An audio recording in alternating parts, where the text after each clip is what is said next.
नमस्कार साथियों, Kavya YouTube classes पर आपका हार्दिक स्वागत है।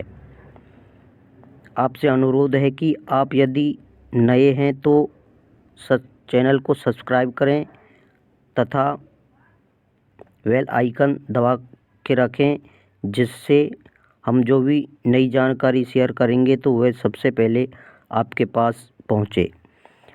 हम इन वीडियोज़ों के माध्यम से चर्चित मुद्दों पर चर्चा करते हैं। आज का चर्चित मुद्दा है विधानमंडल में राज्यपाल की भूमिका। आखिर में यह चर्चा में क्यों है, इसके बारे में यदि हम देखें तो हाल ही में तमिलनाडु राज्य के राज्यपाल RN रवि ने तमिलनाडु विधानसभा द्वारा पारित कुछ विधेयकों के लिए सहमति रोक ली। इसके साथ ही विधानमंडल में राज्यपाल की भूमिका को लेकर चर्चा तेज हो गई। राज्यपाल का पद के बारे में यदि हम जानकारी प्राप्त करें तो भारतीय संविधान के अनुच्छेद 153 के अनुसार प्रत्येक राज्य के लिए एक राज्यपाल होगा।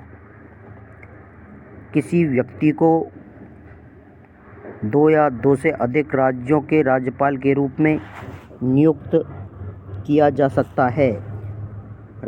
राज्य के राज्यपाल को राष्ट्रपति द्वारा अपने हस्ताक्षर मुद्रित सहित अधिपत्र द्वारा नियुक्त किया जाता है।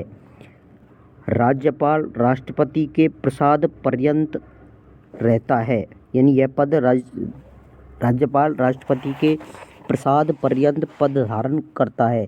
सामान्यतः राज्यपाल 5 वर्ष के लिए होता है, लेकिन यह राष्ट्रपति के प्रसाद पर्यंत रहता है।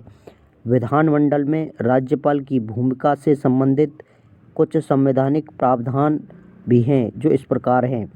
अनुच्छेद 200 में यह विधेयकों को सहमति के लिए राज्यपाल के समक्ष प्रस्तुत करने, अनुमति देने, रोकने या राष्ट्रपति के विचार के लिए आरक्षित करने की प्रक्रिया की रूपरेखा प्रस्तुत करता है।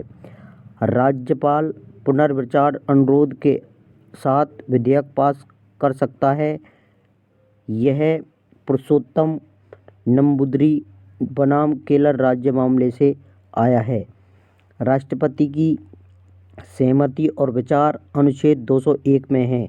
अनुच्छेद 201 विचार के लिए आरक्षित विधेयकों पर सहमति देने या अनुमति रोकने के राष्ट्रपति के अधिकार को रेखांकित करता है।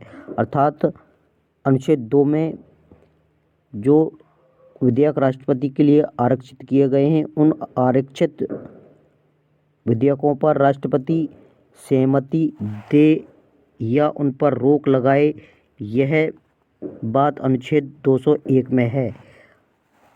राष्ट्रपति राज्यपाल को विधेयकों को पुनर्विचार के लिए राज्य विधानमंडल को लौटाने का निर्देश दे सकता है।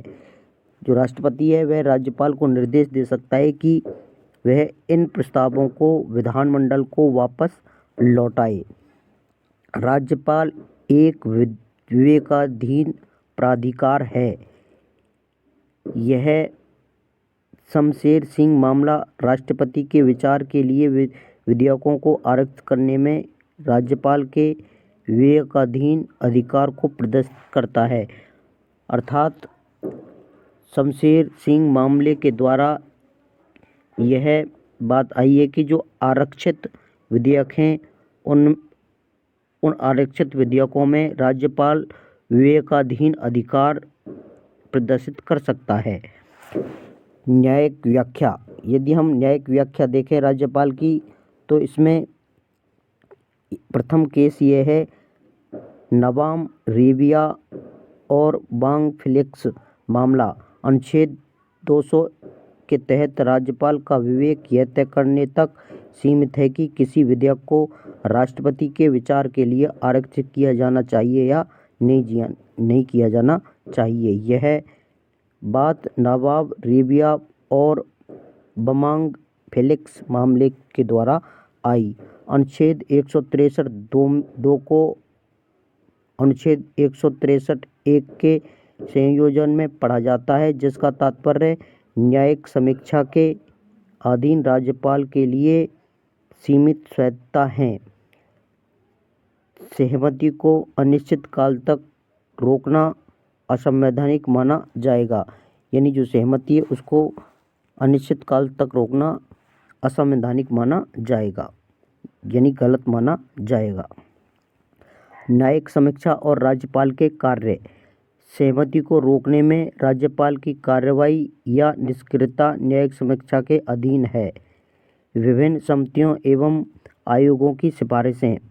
पुंछी आयोग की सिफारिश 2010 अनुच्छेद 200 के तहत राज्यपाल के निर्णय के लिए समय सीमा निर्धारित करने की सिफारिश की गई।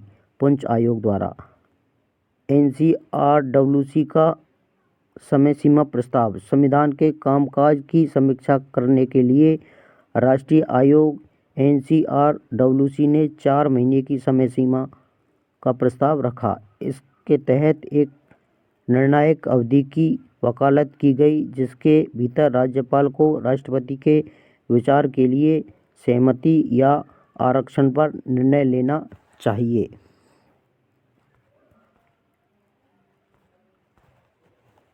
नमस्कार। अंत तक वीडियो देखने के लिए आपका धन्यवाद। यदि आपने अभी तक हमारे चैनल को सब्सक्राइब नहीं किया है तो आपसे अनुरोध है कि चैनल को सब्सक्राइब अवश्य कर लें। धन्यवाद।